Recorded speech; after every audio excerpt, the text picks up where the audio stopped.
Hello everyone and welcome back to the Apex Online Racing channel to another stream of the Assetto Corsa PC League here for round number 7 of season number 5. My name is Ycoms and I'll be joined by Phil as per usual. Hello, welcome back.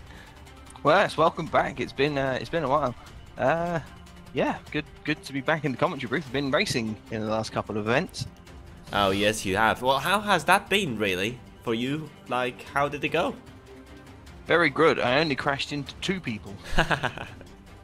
Well, that's not too bad. I saw at least in one race you finished in the top 5, so that's not too bad. Well, sorry on that behalf, really, that we were absent for the last couple of rounds, for the last 2 rounds actually, with streaming. I was unfortunately not there because I was competing in other racing series at that moment, and I can also like confirm I will not, I won't be able to stream round number 8 as well. So let's just recap a tiny bit what happened in the last 2 rounds. There is a plan that most likely there are going to be some recap videos of those 2 rounds as well, because they were very exciting rounds. But yeah, let's have a look at round number 5 and 6. So at round number 5 we were at the Hungara ring, and it was and there were 2 sprint races there. It was Suzuka who won in front of Non-Runner, and Echo, which is a new addition to the league. Very fast guy, seems joining PCDC Motorsports, and he finished P number 3. Then Keith Camilleri, the championship leader, as you might know, finished in 4th in that particular race. Quintin, Bernard Vella, Nick Mido, Matthew Clip, Terence Gretsch and David Siska rounded up the top 10 in that particular race. And in the second race it was Jeff who took the victory, and who started from pole position and had Fizzy over his back for the whole race. They had an awesome battle, it seemed like, and they just were separated by 3/10 in the end. Non-Runner in the end coming up to 3rd, very good result for him as well as Quintin with 5th and 4th in that particular round. Definitely one of the highest scores we had in that particular round. Then we moved on to round number 6, and I can't remember the track you were at last week. Do you know that, Phil? Road Atlanta. Road Atlanta. Oh yeah, I should have remembered that actually. And in race number 1, it was Keith Camilleri who took another win this season, and his extended his championship lead and over his concurrents, which basically Suzuka and Non-Runner at that stage of the championship, and Fizzy with another 2nd place in a row. This time in the first race though, so he showed some serious pace. He pretty much like left the whole field behind. 16.8 seconds was the gap to 3rd place, which was Jeff. And then we had Iceberg exited, David Siska, Nick Mido, Quintin, Matthew Clip, and Joker. Very known name on the AOR side, also back in the old days, on the old website in the ARL days. So he is joining the league as well and getting a top 10 position as well. In his 3rd race, he was there in round 5 as well. So very good for him, especially. And then in the 2nd race, we had Echo, the rookie, only in his 3rd race, taking a win after starting very high up, I think, on the grid as well. Exited. Good to see him on the podium in that particular race. And then we had Quintin and David Siska and Bernard Vella running up that particular top 5. And then we have a quick look at the championship. So basically the movements you can see are basically the movements since they happened from round number 4. And you can see that Fizzy is now up into 2nd place, but the gap to Keith Camilleri is quite huge, and you can see like a huge train behind Fizzy all the way back to Jeff in 8th place. So that's very close between all those 3, and Nick Mido and Tom Bridle still also in the top 10. We're only gonna have a look at the top 10 at the moment because we are running out of time, first of all, and I was not able to do every graphic. You can see here the championship of the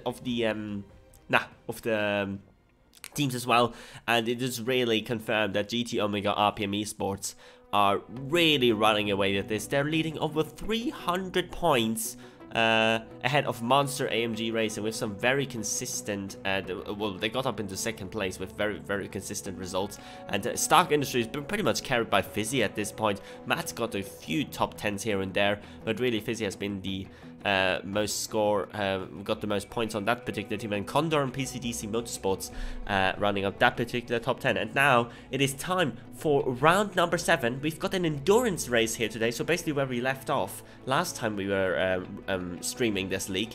And Phil, do you want to reveal the track, even though it's not really a secret? It isn't really a secret, and there's no need to hype it up any more than it needs. It hypes itself with its name alone, and that it means we are at Suzuka, one of the great racing tracks of the world.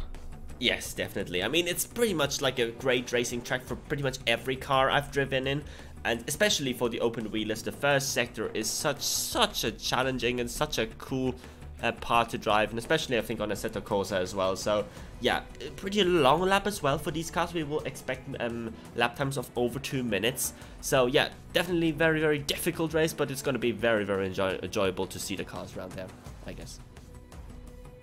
I would hope so. Suzuka usually provides good racing, and these cars provide good racing, so it's a good combination. Yes, definitely. So with that said, we are almost there at the end of the practice session. Well, we are pretty much at the end of the practice session, so let's jump in onto the track and see how the drivers will do in qualifying. As I will try my best to get up the sound as quickly as possible, and there we go. You can currently see Echo in the pits, the new guy, which we have not seen on stream so far, but has been performing really well in his first 4 races. He did not top actually the practice session. That was Jeff in the end, getting up into first place, 202.697. So that is a lap that we need to have a look at later on. And yeah, you can see the top 10 there for yourself for the practice session. Keith Camilleri, championship leader by over 100 points. Yeah, his like competitors behind, especially Fizzy, they need to score a lot of points here today in order to make this championship still very interesting. I mean, there's still a lot of points up to grabs. There are still 400 points maximum available for these drivers.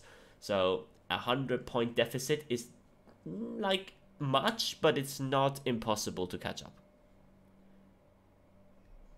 No, it certainly isn't impossible. As you say, though, massive challenge. I think perhaps surprises the fact that, as you say, Fizzy is actually in second in the championship. Yeah.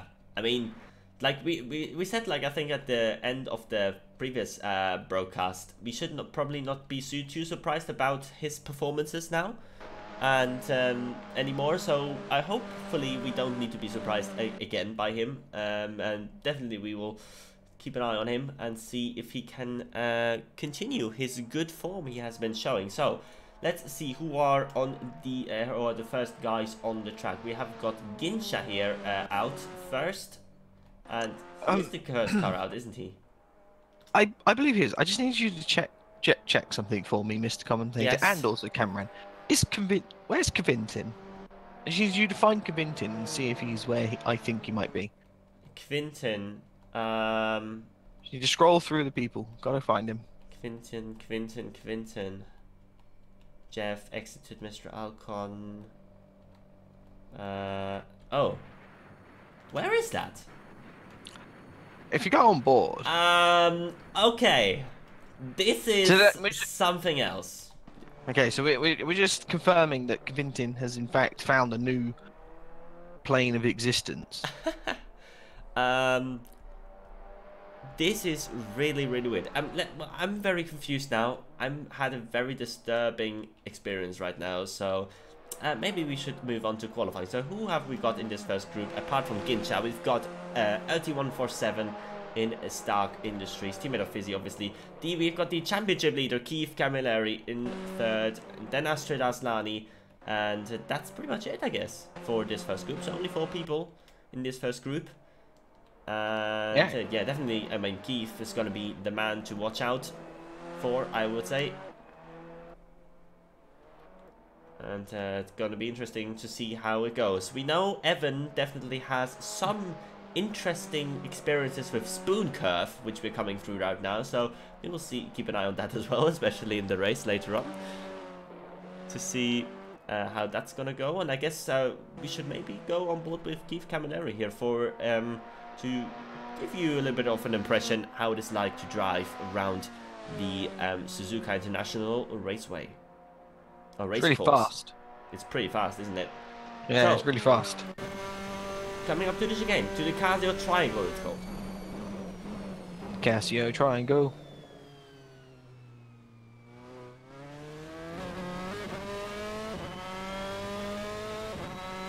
Anyway, so who did you say we were on board with? I'm just making sure that we're on the right person. Right, okay, I was just making sure. So, as you can see, he has exited the final corner, which is a flat-out right-hander down the hill.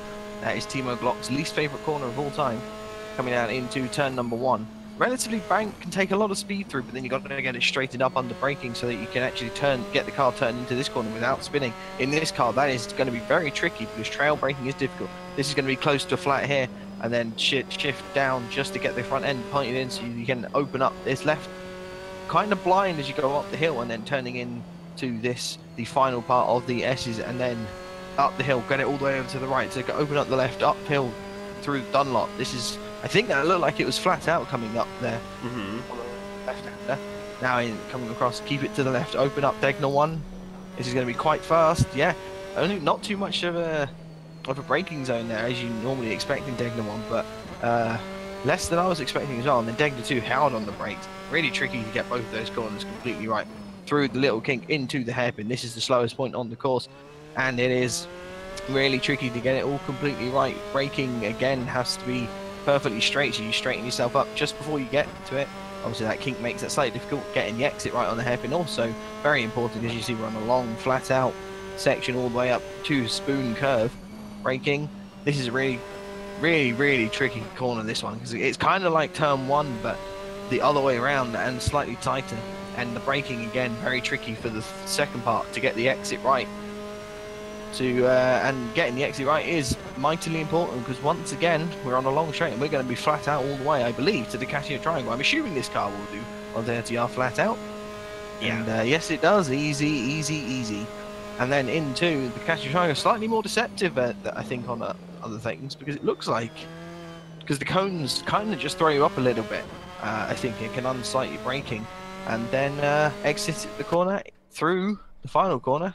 Keep it tight for the shortest run to the line. And when Keith Cameron hits a 202.7, we said, I think it was Jeff with the 2.6. Yeah. So very good lap time. Very good lap time by him. And there comes Astrid Aslani across the line. And we will already have the next group. So we got VSR Iceberg, Echo, the previous winner of the last race, then Dangerous Jeanette and Cheeky Monkey. So in that case, I'm gonna go on board with Echo, I think, for this one, because I technically have not seen him so far this season, and he's driving him Tom Bridle's car, by the way, just to avoid any confusion. So he's not Tom Bridle, it's Echo. It's not the same guy. So coming into turn number 1 again, a lot of speed, as you said before, in the lap before, and then into turn 2 is really where you need to nail the braking and open up the exit as much as possible. And then into this very cool first sector. It's cool in every car, really, even in the cars that don't have as much downforce, for example GT cars or something like that. But especially in the open wheelers, it is just really a joy to drive it in any car. And, it certainly is. Yeah.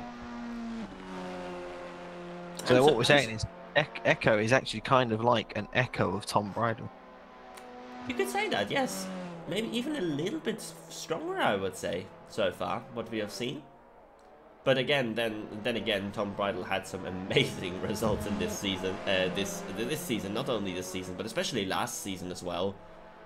So, I mean, yeah, it's pretty hard to match Tom Bridle, I guess. It's quite some footstep you have to fit in, I guess.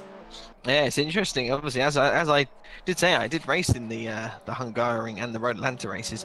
The Road Atlanta races kind of basically fell flat, but Hungaroring, I think I finished 4th, yeah. And in the first race, and I finished behind this man Echo.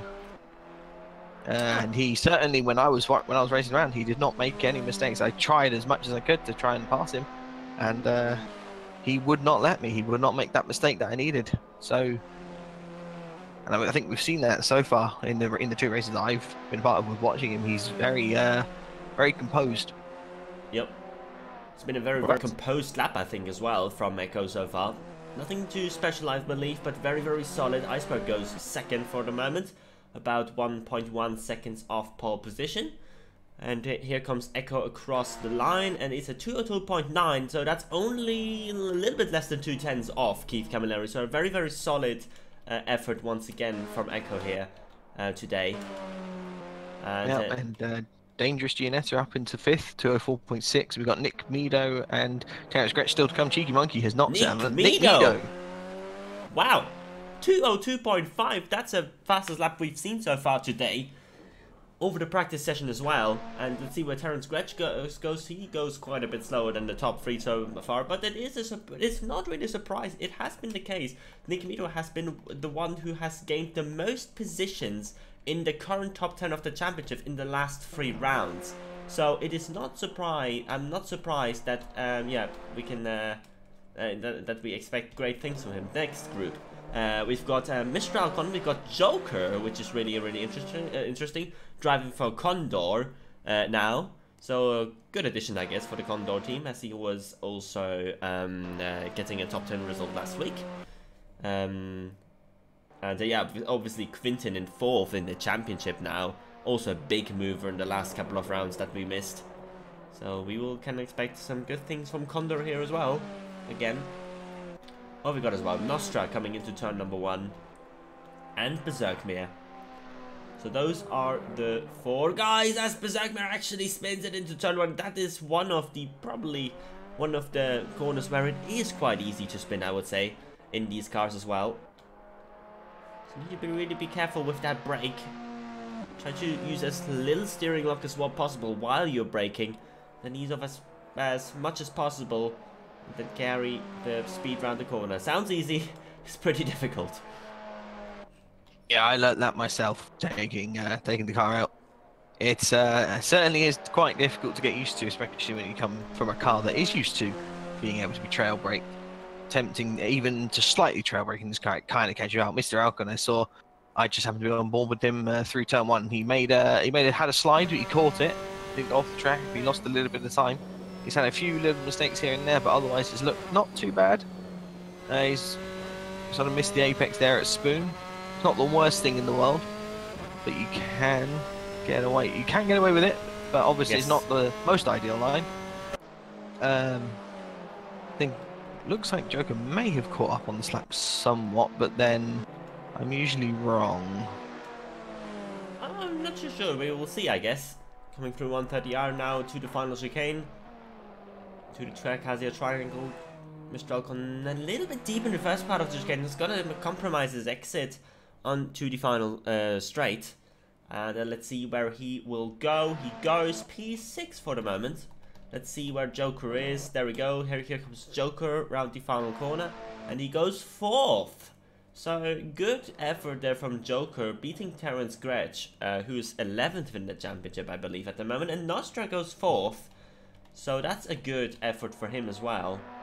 And now we've got Mr. 2nd in the championship in this group. We've got Fizzy. We've got Zedjan. We've got David Siska, Mixta, and Dazios. So a very interesting group, I would say. And because it is Keith Camilleri is currently in 2nd, we need, if Fizzy wants to close down points on Keith Camilleri, the first, obviously the best thing would be to start in front of him here today at the Suzuka. But then again, there are so many guys who are so close to him as well on points. P8 is only 40 points behind him, which is in this league is pretty much nothing. It's basically like a 3rd place, and then you're there again. It does seem to be the case, yeah. It's not the hardest league in the world to close that gap. I mean, still that gap is pretty large anyway. It would definitely, I feel like, based on Keith's form, it's going to require something drastic from himself to throw it away at this point. Yeah, but you're saying that Fizzy could challenge Keith. I don't know. His practice wasn't looking super fast. Whether he just didn't have a proper lap, or or whether he is just feeling not particularly suited right now. I mean, he's always kind of struggled at Suzuka, I think, especially the turn 1 and 2 section. He's always been a little bit wary. And he is 3.5 tenths down in the first sector. I actually got sector times this time round, so he is 3.5 tenths down on Nick Meadow in that first sector.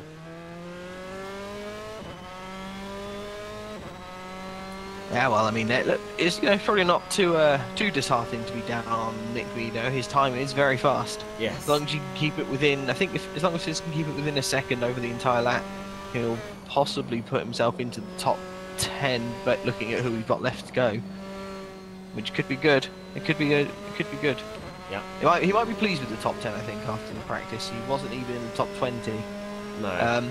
Also, I just forgot to mention that Berserkly did actually finish his lap. After in the end, he obviously quite far down after having a spin, but he at least puts himself ahead of anyone that won't set a lap time. Yeah, and ahead of Astrid Aslani as well. So second sector, Fizzy. Meekster doesn't look like he's done a pit. Yeah. Lap. 8 tenths down for Fizzy after the second sector through the Crasio Triangle. Looked quite okay, actually. Yeah, wasn't like taking huge risks, but looked decent enough. Yeah, and he gained some time back.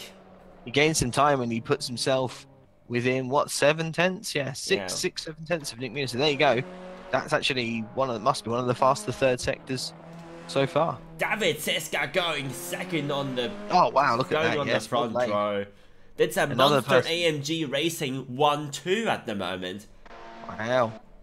David Siska again, one of the ones that we've shown over the season to have been very much improving. Dazzy Oz jumps into 10th there, so takes the top 10, and that's I think that's the group, because as I say, Meekster doesn't look like he completed the lap, so that's unfortunate for Meekster. He's going to start well below pretty much anyone that sets. Who will start below anyone that doesn't sets a lap.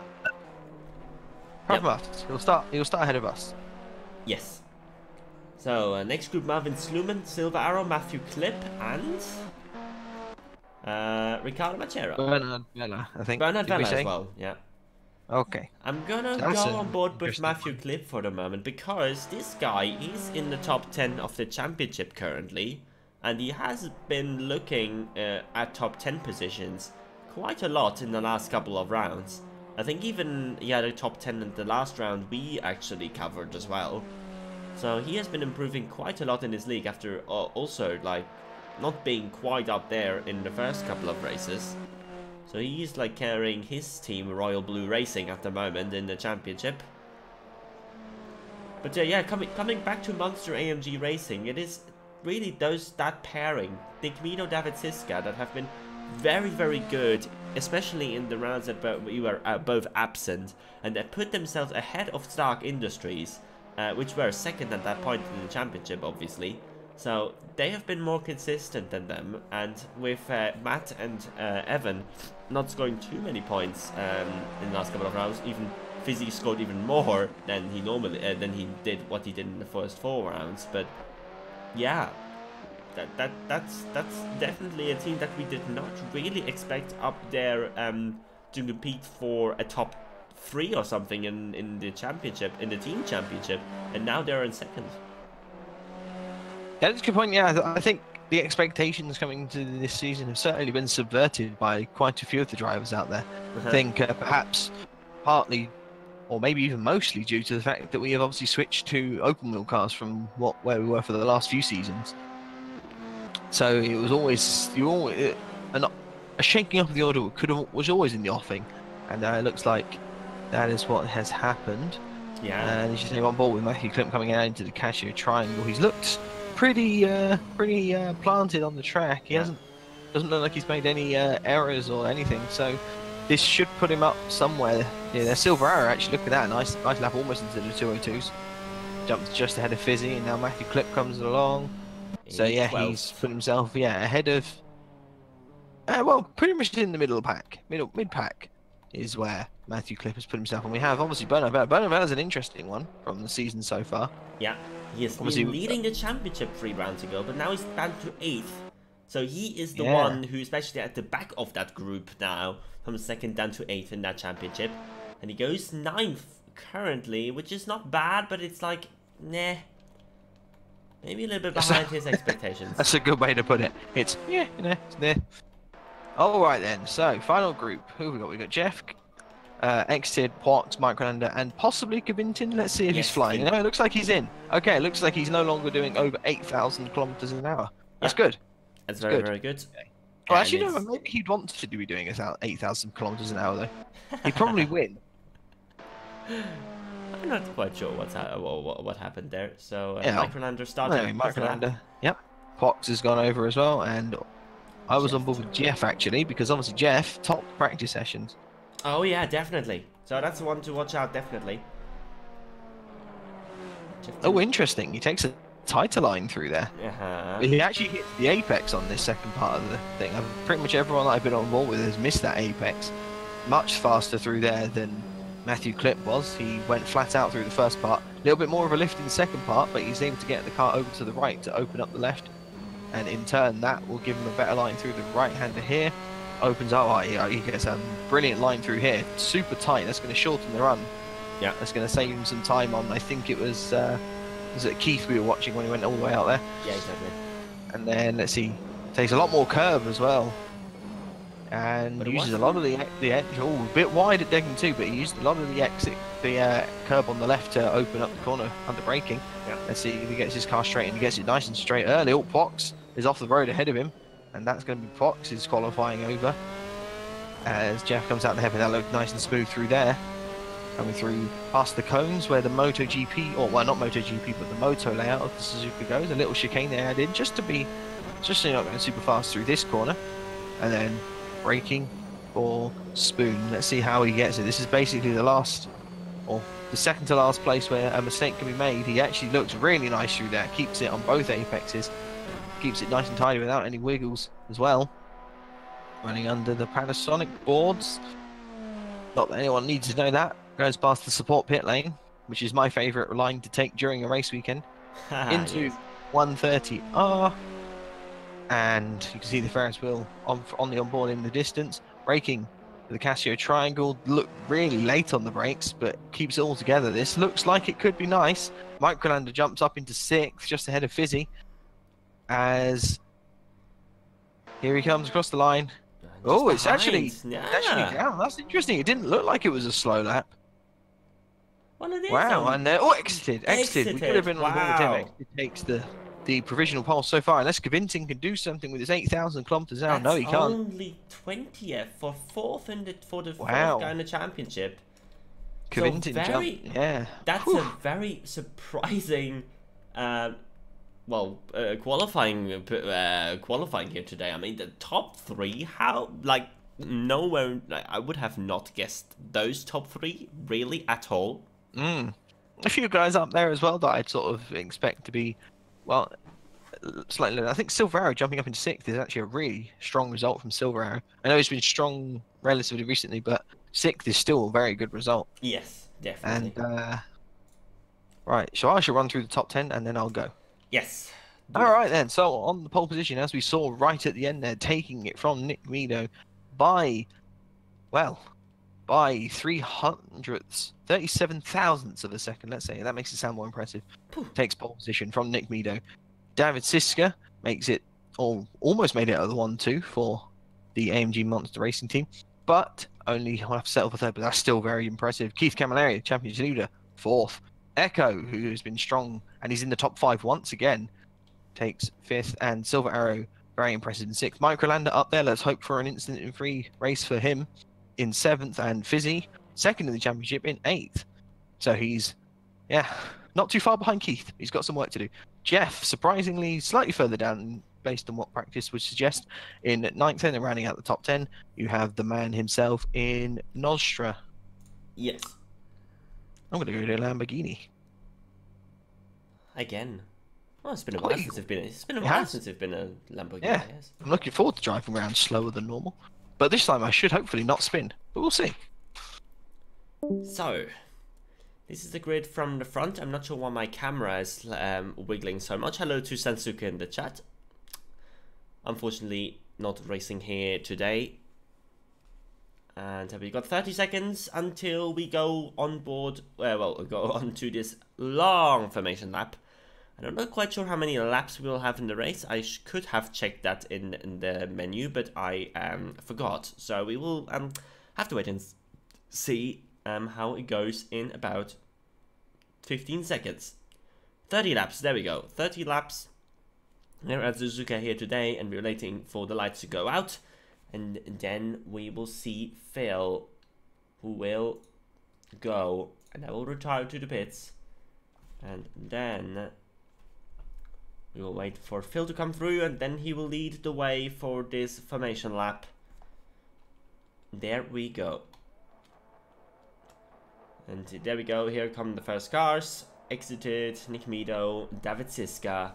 I mean, those top three, very, very interesting to be honest. And we saw all of these three improving quite a lot in the races. I was absent, definitely. When I watched that, when I was doing the graphics for today's race, and I was like, oh my god, these three guys did really, really well. So in that case, like in terms of their improvement curve, it is maybe not that surprising that they're up there, but still, it takes effort to edge out someone like Keith Camilleri, really, in a qualifying session, and obviously Echo as well. But yeah, Suzuka was actually meant to do the race, and then technical issues and stuff like that. So that's definitely very, very unfortunate. Sorry to hear that, to be honest. So let's have a look at who is also driving in this particular race after the top 10. So we got Joker in 11th, another okay-ish qualifying actually, after he got the top 10 last week. So that's not too bad at all. Then Bernard Vella in 12th, currently I think 8th in the championship, after he has been leading it for such a long, for the first few races, no, not for the first two races, but I think after round 3 it was definitely the case, after he took the lead over from Sansuke, and before that was Sisu Voima. Obviously Sisu Voima not racing anymore in this league, unfortunately, really, you have to say. So then we've got Terence Gretsch, we've got VSR Iceberg. We've got a second place, I think. Was it last week? I think it was last week in one of the races. So he had one very, very strong result this season so far.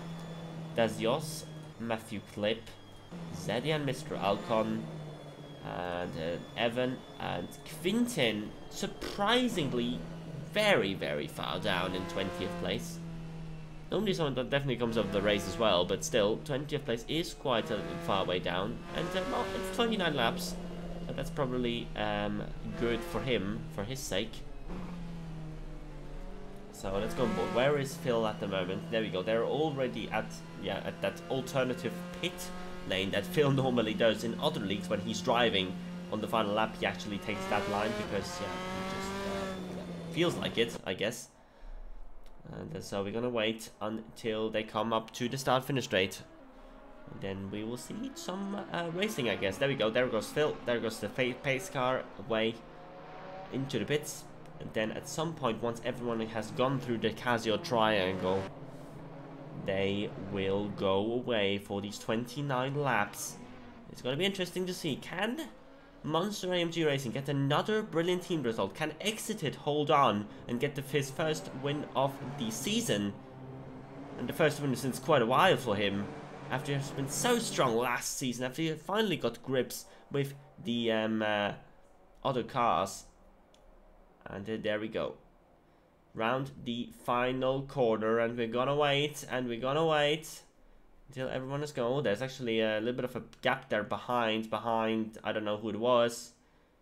And they're waiting for these cars to come through.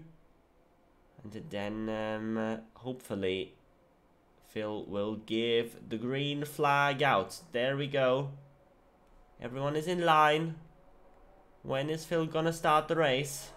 There we go, a little bit late, really, really late. The run to turn 1 is very, very slow, very, very short. Good stuff from Nick Mino as well. But Exit has defended the lead into turn number 1, and it is Silver Arrow that is pressuring Echo here for P number 5, it seems like. And their eyes up the inside, but Echo having the inside up for the next corner and holds on for the moment.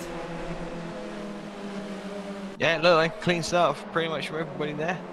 I let them go a little bit late because there was some bunching. There was some people that needed to bunch up at the back, but yeah, clean looking from the things of it.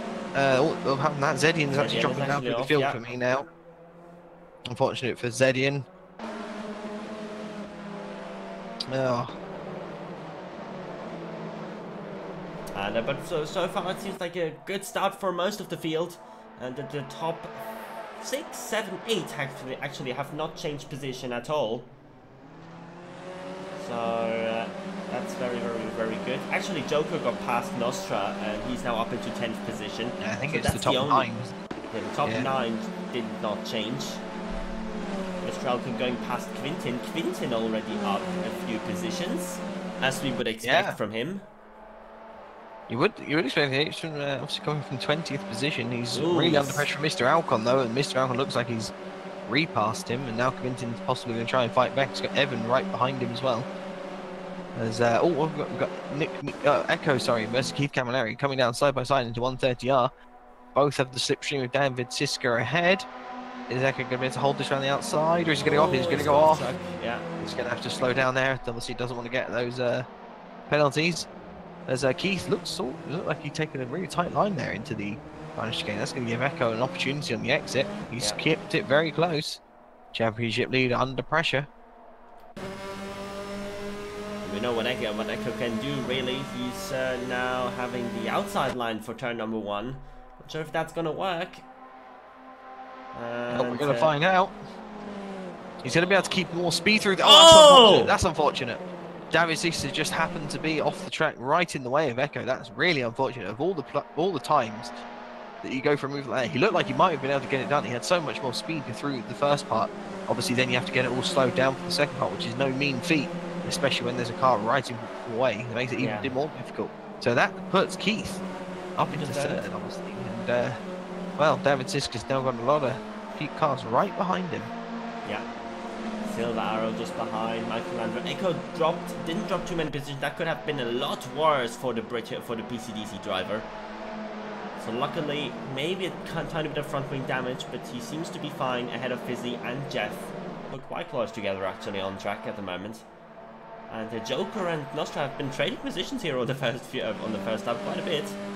Nostra going up the inside, again having a look. Joker leaving the room, but can't do anything here for the moment. Yeah, with that kind of move, Nostra might have to be careful. Bernard right behind, because he wouldn't have got the best exit. You see Bernard is now closing in. He's going to the inside of Spoon. He's up the inside. Is he going to be able to get it to stick? Nostra's going to try and hold it around the outside. He does so. That's one of the things I've noticed. Oh, there's a car off there. I'm not 100% sure who that is. That's my Roland. That's Silver Arrow. Silver Arrow, and Silver Arrow is slow as well. And I wonder if there's been contact between Silver Arrow and someone else. Not sure. I don't think anyone else dropped, I think. I saw a couple, maybe he cut across. Oh, Fizzy round the outside of 130R against Microlander. Now it's nearly 3 wide into the final chicane. And Microlander around the outside of Fizzy. Fizzy having the inside line, and he's got the move done. Fizzy up into 6th position now. Indeed. Round the outside of 130R. Unfortunately, I missed it with my own eyes, but it's always, even not saying it, you know that it's going to be pretty amazing. Joker behind there? What the hell?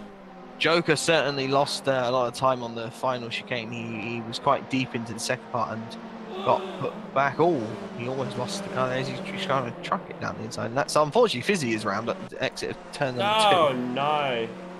That is champion. That is second in the championship around. Keith Camilleri has been repassed by David Siska, who is now trying to attack around the outside of here. This is possible in these cars. As Grant Dunlop, it's not really going to be possible because that run is, the corner's too long to be able to hold it around the outside. Yeah. Really, and too flat. So flat out. It's not flat. It's a hill. Yeah.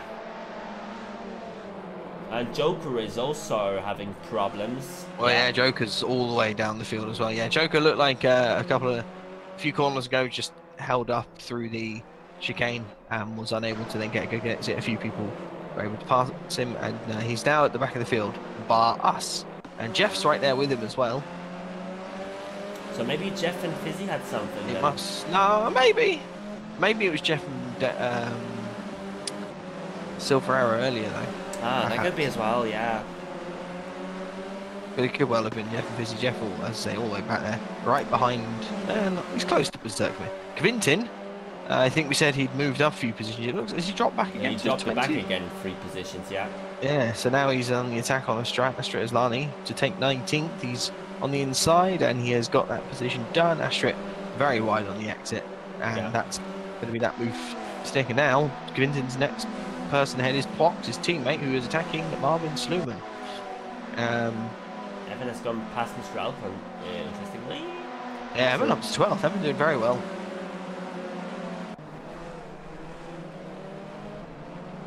Looks like Mr. Alcon perhaps in the wrong livery. I'm not 100% sure. Yeah. Oh no, never mind. My thingy is just messing with me, really. As that is Echo up the inside of David Siska, who was apparently on the track on my screen. He was clipping, he was on the grass there. Oh, Echo, no! I saw that slow spin from my really long. And now Echo is off the track. David Siska's gonna lose some time as well. They're gonna wait for many people to go through. And here comes Echo rejoining the track, I believe. There we go. Indeed, Echo getting ahead of David Siska. But both of them, with the way they were spun around there on the edge of the track, kind of looked like they were giving all the other cars a guard of honour. Yeah, definitely. It definitely looked that way. Now quick look up the lead. Nick Mito to 1.2 seconds behind exited, so he is definitely not in slipstream range at all at the moment. But he lost a little bit of time on this lap so far. Yeah, Keith Camilleri looks like he made a mistake last lap, down into the 206s.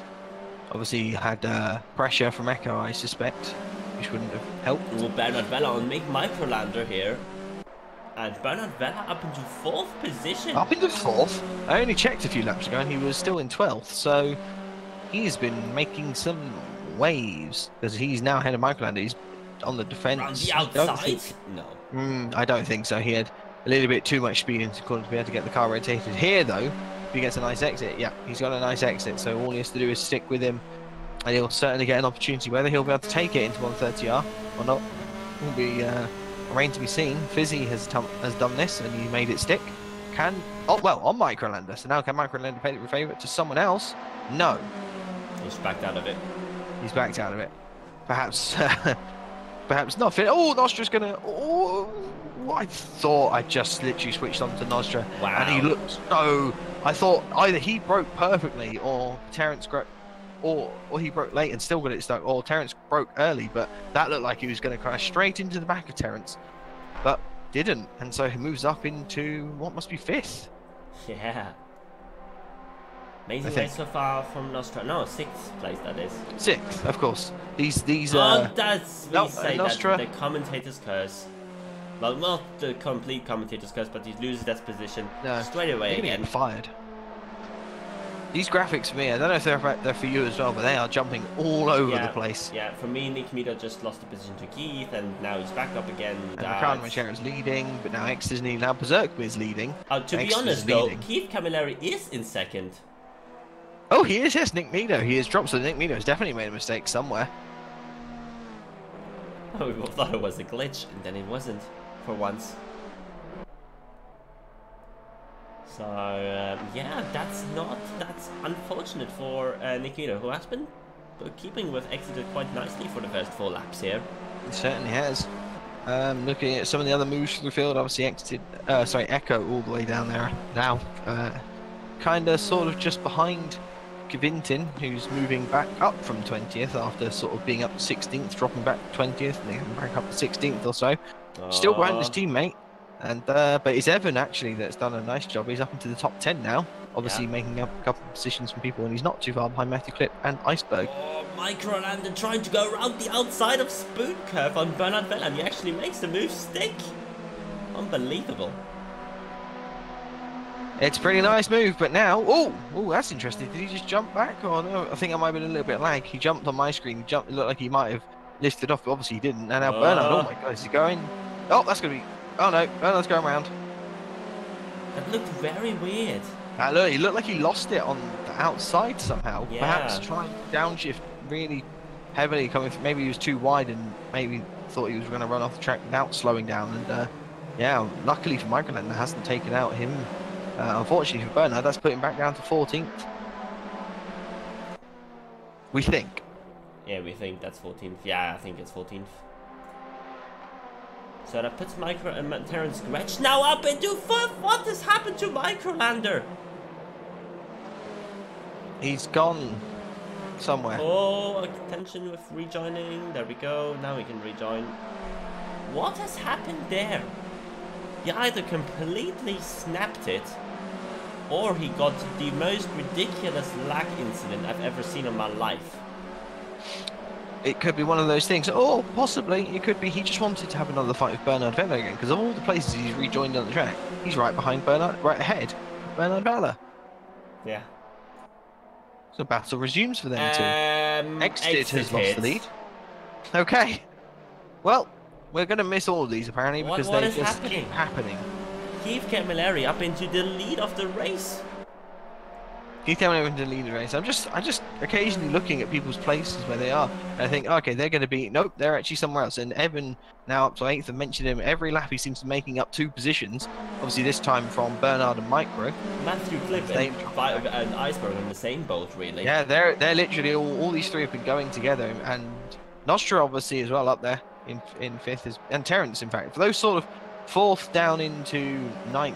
Have just sort of been moving through. Well, 8th, yeah, Silvero was ahead of these guys at one point. Oh, yeah, these guys have just been moving up through the field together, and now Matthew is attacking Iceberg for 6th, and Evan is watching it. He's up the inside. This should be a done deal, but we've seen people attempt the outside maneuver at 130R. Looks like it's going to be done. He's going to go off the track very slightly, and now Evan's going to potentially try something here. I suspect he'll probably just cut in behind and then try for the switch back, and in fact Iceberg's gone wide there. That's going to give Evan a good opportunity.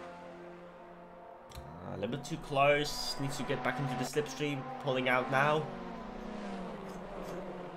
And that maybe gives Evan a chance to get up another position. But he needs to be around the outside into turn 1, and he actually makes it. He slots in ahead of VSR Iceberg, so good move there from Evan, up into 7th position now even. Up into 7th Keith position. Camilleri is route. Oh wow, okay, what is happening? What is this race? Exited now up into the lead again, and Nick Mino 5/10 behind the lead, so it's basically like nothing happened. The gaps are the same as they were on lap 4.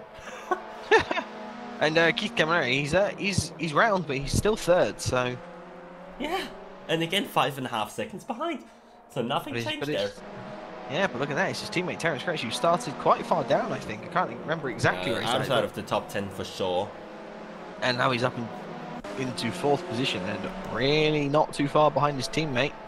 And Nostra obviously following with him, Matthew Clip. This is actually this group, isn't it? Of course it is. This is the group that's just been sort of taking advantage of people's mistakes here and there. They're not that far off the lead anymore. Oh my god. Walks very late on the brakes while defending from Bernard nearly clipped the back of Echo there. And Dangerous Janetta and Quinten going side by side. So Quinten is moving up slowly but steadily. If he makes this move stick, yes he does, up into 12th position. Dangerous Janetta and Dazzy also moving up really positions after position here. Yeah, it looks like Bernard Veller might have had some other issue or hasn't been able to cut through the pack as fast as Microlander, because obviously he was right behind Microlander after all of the spins and everything. But he's now 17th. Microlander is 11th. The Microlander is putting pressure on Mr. Alcon. Oh, voila! Bernard Veller and Fox side by side. Nice move from Bernard. I think that should be done. Fox, yes, seemingly able to break quite late, and ahead Dazios and Echo go side by side. Looks like Echo is ahead. Yep, Echo has the position, and Dangerous Gianetta on the charge for Quinten for the 12th position. I'm trying to come back at him. Yeah, he's gonna go to the outside. Nope, he's gonna back out of that one. Gianetta was the fastest lap of the race. Wait, what? Oh really? Could well be because he had that slipstream. He had slipstream for a long part of the lap. So look at he's done well actually I say that no, perhaps when was it? It wasn't last lap that he set the fastest lap. Yeah, it said last lap, so Oh, so that because last that was a 206.9. Maybe it was his fast enough. I doubt it with a 206. Okay, then my graphics are just not working properly here today. Well, no, they haven't. No, neither of us. So we're just we're eyeballing it. Unfortunately, neither of us can see. We're actually both legally blind, so this is quite difficult. Yeah. I mean, mine is only jumping around and it's not finished straight. But then again, the fastest laps and all the other stuff is not like working. Yeah, no, mine jumps around and start being straight, but it's quite interesting. I mean, I can't imagine. Astrid, that was Lani off. Sorry. Oh, Astrid, yeah, he's off down there. I see that. Yeah, it's interesting. I can't imagine what the race would be like to watch if the positions were switching just as much as the graphic suggests they were. Oh, there's a bounce. Oh, there's a spin. Oh, there's a wall. But that is kind of how it's been. We just don't know when it's happening. Yeah. Looks like it's kind of settled down a little bit. We've got sort of trains forming, no real pressure apart from Bernard on Dazioz with Box just behind. I think that's sort of the closest than Fizzy attacking Zedian by the looks of it. Yeah, Bernard on Dazioz right now, the closest thing happening. He is on the inside, coming up into 130R. And can Bernard gonna make the move stick? Yes, he can. Dazioz, oh my god. Fox very, very close, trying to go around the outside. And yeah, Dazioz cannot close the door, but he can maybe hold it around the outside. They're still side by side on the exit. Dazioz will have the inside line through this tiny part of the lap. Fox is trying to stop him again. But in the background, who is that? It's David Siska trying to make it 3 wide into turn 1. He's got the momentum. Now he's going to back out. Smart. But I think that might have scared Dazioz. I say it's smart. Actually, he's backed up too much, and that's given Jeff the position. But he might have scared Dazioz there as well, which allows Pox to stay or take that position. Yeah, he does take the position in fact, doesn't he? Of course. And yeah, David Siska drops unfortunately back in the position. Something else happened because Nick Mito is now in the. Jesus Christ! Well, Exit has dropped. Maybe it was just a nice pass. No, Exit made a mistake actually sometime last lap, so he actually passed him before we started this lap because the Exit's last lap was a 206.5. Come on. We can't see it. We can't see anything because it's obviously towards the end of the lap and everything where everything starts to kick off, and we don't know it's kicking off because it's kicking off anyway on our screen. Okay, so that means for not the first, I'm not sure if that's the first time ever that Nick Mito has led a race. Has Nick Mito ever won a race is the question. I don't think so. Where's Mini Mariner when you need him? Yeah. Wait, I can quickly check that actually. Before this season, this season Nick Mito definitely has not won the race. I know that. But has he won a race before this season is the question, and I can check that for you. Hopefully. Oh, for me? Yes. Oh, as happening on the screen, Michael Lander is passing Mr. Alcon for the 10th position inside of 130R. Mr. Alcon holding it nicely around the outside here, something that not everyone has been able to do. Mickey Hakkinen telling Michael Lander he is a loser. Not entirely sure why. As Michael Lander now goes to the exit. Is Mr. Alcon in the right team? I forget who's in that team. Yes, he is in the right team. My brain hurts. Help me. The graphics going all red and everything has made me not function properly. As Michael Lander goes very close to the wall to get to the inside of Mr. Alcon. Mr. Alcon holds around the outside for turn number 1. Marco's sort of thinking about throwing it into turn number 2. Doesn't do it wisely enough. Kvintin now watching in a really good position right behind them. And then he has a nice gap to Echo as well, so he only has to focus on the guys in front right now. And Kvintin looking pretty racy. Maybe he's going to be able to pass them both. Yep. I just checked. Nick Mito has not won the race. He had one podium last season. I think he might have won at Salzburg Ring as well. If I'm not mistaken, but this season. But he's not won a race so far. But it's still a long race. I mean, we're only on lap 11. Still quite. Or are we? Yeah. We could. I mean, at this rate, we could be on lap 20 and just not know it. Yeah, probably. Oh, Astrid Alaslani in the pits. I'm not sure if we knew that though. No. Looks like he's in the pits. That's unfortunate for him. I'm assuming there's some sort of either too much damage or perhaps just. What happened to Microland? Microland. 11th. So where was he? That's wrong. No, he overtook Mr. Alcon, didn't he? Recently. Yeah, but why did he drop back initially? Well, he was spun around at turn number 1, wasn't he, or turn 2? Ah, yeah. Oh yeah, that was the thing with Echo. No, that wasn't the thing with Echo. That was something different. Speaking of Echo, currently in 13th position, but Michael undergoing not up the inside, rather defending, getting a better exit out of the final chicane. And this could be interesting. This could be 3 wide into turn number 1. We like that. That's fun. Whoa! So, Quinton is a little bit far back to comparison, but Mr. Alcon is going for it anyway. And Quinton tried to follow, but was on the curve there. And luckily, he didn't spin. And Michael Landa losing 1 position. Mr. Alcon going up into 10th place. So, into the top 10 from Mr. Alcon, so that's not bad at all. And Exit has definitely made another mistake along the line, because the gap now to Nick Miller is 5.2 seconds. And that is quite comfortable. It is, and more importantly, I suppose, for the championship, Keith Camilleri is now not too far away. Yeah, I also, just looking at a fight for Michael Landa, Quintin, and Mr. Alcon, I took the right decision to go on board with Echo there, because it looked quite impressive from on board from Echo's point of view, going through turn 1 and 2. And Mr. Alcon under pressure now, Michael Landa again, and he's going around the outside of the hairpin here. It is doable. You get the better exit now as well. And that's going to give Quintin. Yeah, he's got the inside here, which is a shorter run, but obviously the next corner coming up, it's the outside. But it looks like he's actually, used that shorter run to his advantage. Now it's Quintin that might be changing Mr. Alcon. Not really possible to dive bomb or overtake on the inside here without being alongside really early. Yep. But Quintin now closer to Mr. Alcon. Mr. Alcon is to Michael Landa. So this could be a chance for Quintin. But Mr. Alcon is in the slipstream of Michael Landa. Obviously, Quintin getting more of that effect, and he's going to go to the inside. Mr. Alcon, we've seen already, is able to hold it around the outside. Oh, a little bit of lag from Michael Landa, I think, again for me. And a bit of touch there, I think, a very slight one. I don't think, and then Quintin actually, I think, perhaps letting him into that position again. I'm not really sure Quintin could have done too much more to avoid it. He didn't force him out wide. But that's cost them both time. Michael Landa has now pulled away. Interestingly enough, Evan has been closing in on Matthew Clip as well with Silver Arrow together.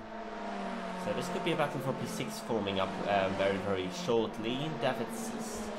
no, he was in 19th, wasn't he? Anyway. Fizzy down in 20th after getting past Zedian, so he's in pretty much no man's land. He needs to catch 6 seconds to David Siska.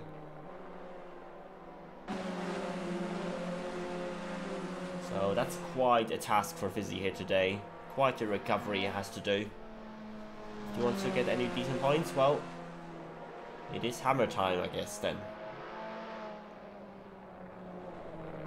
So who is close still? Echo and Quintin and Mr. Alcon.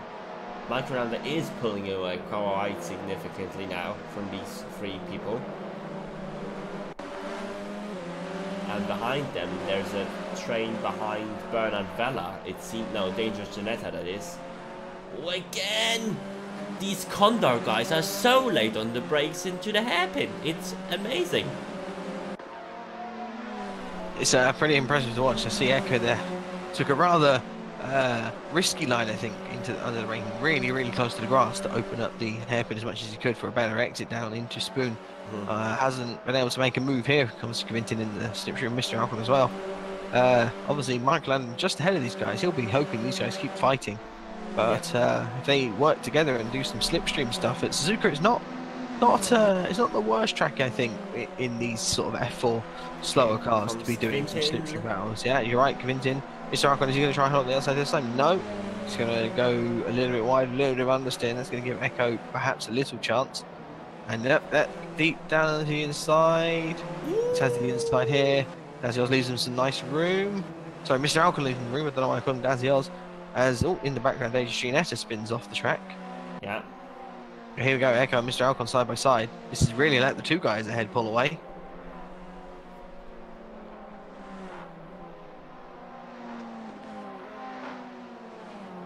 go. And Echo files in behind Mr. Alcon, and Bernardello and Jeff actually in the background are going for it as well. Yeah. Fizzy in the pits. Maybe he has looked like he has been struggling a bit, but obviously, yeah, we do need to have a pit stop. I mean, it's lap 13, so it's not really out of order, really. It's not completely out of order, no.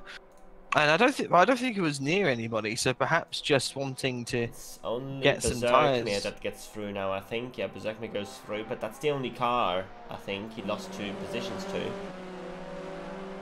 So, yeah, I actually lost to Zedian and Mixer as well, but they were so far ahead anyway. So if he gets past Berserkmere relatively quickly, he might actually be on for... Yeah, we might actually be able to maybe do some good laps. Ooh, it's Jeff and Bernard Vella now. This was the ex-Dangerous Ginetta train. And this is a fight. This is an interesting one, obviously. Bernard Vella, Jeff, 2 top guys, Fox behind, Dazios, David Siska. So this could be very, very interesting. Around the outside for Jeff.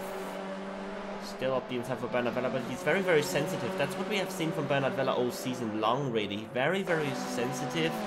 Very, very cautious. Sometimes maybe too cautious. Perhaps, but sometimes it's better to be a little bit cautious. Yes, definitely. Oh. And Prox did not get through, so now he's under pressure from Dazios up the inside. And Prox is managing to defend that particular position for the moment. And they're going into the pits. Iceberg in the pits. Yeah, a few people in the pits. Evan in the pits. Evan in the pits as well, yeah. Interesting. I'm just trying to look through the field here. There we go. Okay. So many people in the pits. 1, 2, 3, 4, 5, 6 people in the pits from this lap. And Evan going for the undercut on Matthew Clip. So he hopes he will be the first out. So he hopes he will get some seconds on him on this outlap. He has clean track, does Evan. So this is the lap where he might be able to get past Matthew Clip if he has a good, if he does well enough here to now. He certainly has a chance. And I'm just looking at the field. Oh, Meekster. Meekster out. Yeah. Meekster's out. Meekster. I don't think Meekster was too far up anyway. No, but. But yeah, they're unfortunate out. We don't want anybody to be out, unfortunately. For him, what we've got there, I'm just looking at exited under pressure from Keith Camilleri right now. Yeah. Both Keith and Terence have been really catching exited. It was 7/10 for the pair of them last time around they caught up, and now both right there. And maybe Keith has had a better exit. Yeah, perhaps Keith has a better exit here. He's going to be in the slipstream. But the question is, will either of them jump in? Will both of them jump in? We'll see. Or any of them going to jump in? But all I know is his exit has fallen way, way, way off the back of Nick Meadow, who is going really fast here. Yeah. Exit defends. It's going to hurt. Blue car, a couple of cars ahead. Obviously, a lap down. Gincher. Oh, that's going to hurt Exit if he wanted to come into the pits. No, luckily, it probably didn't. But he's forcing him wide. That's interesting. There's a little bit of contact between the two. Gincher not letting him through, it seems. Oh, here comes Steve. This is the Mika Hakkinen move. This Mika Hakkinen, look at him, but he doesn't have the Mika Hakkinen showing the L's, and Gincher finally letting through. That's really bizarre. That's very bizarre from Gincher. Yeah. Not letting them happen at the start of the straight and instead doing it right at the end. Yeah. Terence Gretsch went into the pits though. From 4th. And this is his chance. Actually going to spin to the wall. Microlander in the pits, Quintin in the pits. Obviously, Exeter wasn't happy with Gincher and threw a banana out the car and caused Gincher to spin into the wall. And Gincher's actually retired, I think. He's towed back to the pits, or whatever they call it on Assetto Corsa. He's back into the pits without... Once again, they're Marvin Sluman letting these guys through. That's done. For Marvin there. Not too far behind these guys, to be honest. 3 seconds. Yeah, he's there. He was in that sort of group. Obviously, Matthew Clip Silver. He was there with Evan and brain has failed. But yeah, Evan was in there, so we're interested to see where Evan comes out. Obviously with fresher tyres, but more fuel. Yeah, he is behind Microlander now, so he... Oh. I'm not sure what that means, though. Does that mean He's behind Microlander. Does that mean he lost time? Well, I don't think Microlander's pitted, has he? Or has he? I think he did. I thought he did. But he was behind Iceberg as well, so I'm not sure what has happened. Or if Microlander just had a very, very short pit stop or something? I don't know. It doesn't make any sense to me. Anyway, I'm not sure what's happening here, to be honest, at the moment. Nick Meadow, 203.8. I actually haven't looked at the lap times too much, really, this race.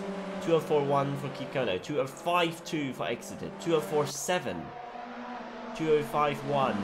Matthew Clip in the pit, so this is crucial for Evan. Oh yeah, this will give us a story. This should tell us where Evan actually is. Mm-hmm. Does he also in the pits? Pitted properly? You sort of very Matthew Clip for me is at a very odd angle in the pits. Yeah, it isn't he? Yeah. Jeff with the fastest lap, 3.4. There moves Matthew Clip. Where is Evan? Coming around the final corner now. It's gonna be close. But I think, yeah, it's gonna be close. Here comes Matthew Clip. And there goes Evan. Through. Evan is through. Evan is through. So he has overtaken Matthew Clip in the pits. But now, I still don't understand where Microlander ended up in all of this. I don't understand. Oh yeah, it looks like Microlander has pitted, so... So was that like the shortest pit stop I've seen in my life? I don't know, we've been going really fast. I mean, we have seen some incredibly short pit stops that somehow worked out in this endurance races so far this season. Which no one, like... Well, it's true, actually, thinking about it. You're right. But not really that far up the front. So... yeah, Evan is go a little bit wide there, actually. But Evan is now in net P6. So who still needs to pit? Nick Meadow still needs to pit. Keith Cavallari still needs to pit. Basically, the top 5 still... the top 7... still need to pit. Yeah, the top 7 still need to pit. Then comes Terence Gretsch, who is leading that train. Then Microlander, Evan, Matthew Clip, Iceberg, Quintin, Mr. Alcon, Bernard Vella. So everyone behind that has actually, I think, pitted by now. I think Zedian needs to pit maybe as well. Zedian, yeah, Zedian needs to pit as well. Exited in the pits. And I expected Exited to come earlier into the pits, to be honest, because he seemed his tyres were absolutely shot. Maybe, or he just wasn't in a particularly good rhythm. However, pitting this late will obviously give him the, well, super fresh tyres to really push for those last 12 or so laps. Silver Arrow actually in the pits as well, so this is an interesting one for that battle for the 6th and 7th area. Yeah. Jeff went into the pits. I'll keep an eye on the Silver Arrow. He comes out now. Terence Gretsch is just up there. Terence Gretsch is going to be ahead of Exited.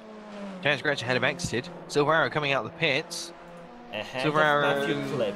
Ahead of Microlander. Gone. Huh. So I wonder if maybe a lot of people actually just had slow pit stops. Evan and Matthew. Oh, Microlander spins. Turn number 2. That allows Evan through. That allows Matthew Clip. So I wonder if both, all those guys had slow pit stops. Or maybe what we're seeing is some people have taken tyres and some people haven't.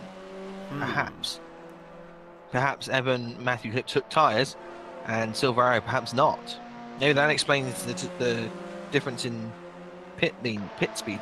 But is that even possible to go 30 laps on this kind of track on the same set of tyres? I have no idea. I don't even know if they haven't pitted. I don't really do much. I don't even know why I'm doing this commentary. I know I'm nothing. I mean, it would kind of make sense because Nick Meadow and Keith are still out there. Lap 18. Maybe they're just going through the whole fuel tank now. And then just refueling and maybe like seeing if they don't need to go for the pits. Ah, there goes Nick Meadow into the pits finally at the end of lap 18. And does Keith Camilleri follow him? Question mark. I suspect he will. Though he doesn't. Interesting. I think what it is though is these guys aren't going aren't going slow. They're going fast. I think they're faster than everyone on the track. Nostra also not pitting. What does Echo do? So Echo obviously with damage, so Echo is not really probably not the same pace running as he normally would. It looks like the fuel burning off is the bigger factor here for these guys. They can keep it smooth and nice with the low fuel, even on the worn tyres. Nick Miller coming out now. Where's Nick Miller going to come out? Let's find out. Anyone near him? Doesn't look like anyone's coming down the straightaway well now. Ahead of Terence. Well Gretsch. ahead. Well ahead. Yeah. But then again, Terence Gretsch, obviously, that's 9 seconds. So 9 seconds was the gap from to Nick Meadow to Keith Camilleri. What's it with Terence Gretsch now? That's 6.5. So Terence Gretsch and Exit should be ahead if all of them had the same pit stop, obviously. So yeah, they could come out of Keith Camilleri, Terence Gretsch, and Exited if they all have the same pit stop. That is. Although they're right next to each other, so perhaps if they start fighting, they might not. Okay. I just had confirmation from Sansuke. It is possible to do a zero stop, like not zero stop, but to do not change tires. But it is quite a bit slower apparently. That's what he says. So. No, I mean, if Sansuke says it, it must be true. So, in that case, Microlander might be a little bit screwed here. If that's the case. And he's already spun. Yeah, exactly. That's going to hurt them even more. But I'll keep with him. I'll see what kind of lap times he's doing. Yeah. Obviously, last time it was a slow one with this spin. I'll stay on board and see him. He's kind of in a... I say kind of. He is in a train of cars right now, so he's obviously not going to be able to get the most optimal laps, but... Here comes Jeff. Quite close up the inside. Can Microlander hold it around the outside? I don't think so. He's a little bit wide. Needs to slot in behind. Perhaps for the people that are doing the no tyre swap are just thinking about doing something different from a slightly awkward position. Keith Camilleri in the pits. Here comes Nick Meadow round. That is easy. Yeah, Nick Meadow is always going to be ahead of Keith, but that's really easy. I mean, he's way behind these guys. And Silvaro is not too far behind now. Silvaro is not too far behind, but Silvaro, we believe, potentially not taking tyres, but I just want to direct you to Silvaro's last lap. So what was it? A 2:03.3. Wow, that's nearly fastest lap. Fastest lap went from Jeff, also 2:03.3. So it was probably just a tiny bit slower. So it was, but now that suggests it's the fastest to me that track now. Assuming that, but obviously we were thinking Silver Arrow may not have taken tyres because he's obviously so far ahead of the cars that he was fighting. But perhaps now we think, but surely you can't do that kind of lap on worn tyres with more fuel back on board to almost full. So he must have taken tyres. So it must be that Evan and crew just had a slower pit stop for some reason. Evan has just lost the position to Matthew Clip, I believe. Just not. No, yes. I think. Oh, yeah, of course, because yes, he came out ahead in the pit stop phase. Yeah, a slower lap last time, and perhaps just trying to get back into the rhythm of feeling that heavy fuel again. Yeah. Jeff up the Jeff's inside on iceberg. Here. Wow. Boom. Ooh. Oh no, never mind. He's gone round. Oh, that's unfortunate for Jeff. Let's see if he can keep his... Let's see how many people are going to pass him here throughout the hairpin. There's going to be at least 2. It could be Mr. Alcon gets him as well. He's going to have so much more speed. Depends on whether Jeff defends, I suppose. He's sort of in the middle of the track. That's going to force Mr. Alcon to the inside. Or the outside now. Nostra is still out. Oh, that's close. Nostra in the pits now. So it's going to be Nostra against Silver Arrow? Question mark? That would be my guess, yeah. Silver Arrow coming through the final chicane now, though. I don't know how long a pit stop is exactly, but I don't see how Nostra's quite far down there. Obviously, because Nostra is right at the end of the pit lane. Exited fastest lap, 2:02.9. Silver Arrow goes through now. Is this him coming through? Yeah, there goes Silver Arrow. So that's Nostra behind Silver Arrow, as possibly expected. Yeah. But where is everybody else? They're nowhere near. They're nowhere near. No. So yeah, I think that's perhaps confirmation that these guys just had slow pit stops. Yeah. Or they're Definitely doing the guys up ahead are doing the unbelievable and running ridiculous times I mean, on Exited tires. has just done the fastest lap, 2:02.9. So he's closing in on Nick Meadow. Very fast. Yeah, and as well. I mean, at that pace, whew, Nick Meadow actually might have something to worry about here. Assuming Nick Meadow can't do that himself, of course, which, based on qualifying, you suspect Nick Meadow has something up his sleeve as a car crosses over the bridge as an exit goes under it. Yeah. I always like that. I quite like having the name tags up, actually, because I'm able to see all the cars above them. Oh yeah, well you have that. Well, I don't have that because it looks quite odd. It does look a bit odd, doesn't it? Yeah. It's nice to be here just so it easy to keep track of where everybody is. Yeah. Because I need it, because I'm broken. Oh, Ricardo Macheras in the pits. I don't know if he's been there for a while, but I don't think so actually. I think is that his pit stop or no? I think that he just it might have been there twice, but yeah, he's come back out, so he's at least still in the race. That's good. David Siska and Fizzy back up into the top 20, it seems. Yep, Fizzy in 16th. Yeah. David Siska there in 15th. Now, if these guys can use each other to catch up, they have. So Michael Lander's actually fallen down. He's had an incident somewhere because he's back down into 14th behind Mr. Alcon again. Ah, never mind. Never mind. Nick Meadow countering the lap of Exited 2:02.9 himself. So Nick Meadow has got pace in the bag. I don't think that's too much of a surprise. He was always going to have pace. Terence Gretsch, slower last lap, and Keith Camilleri is right behind him now. And Silver Arrow actually was also faster than Terence. So Keith coming up.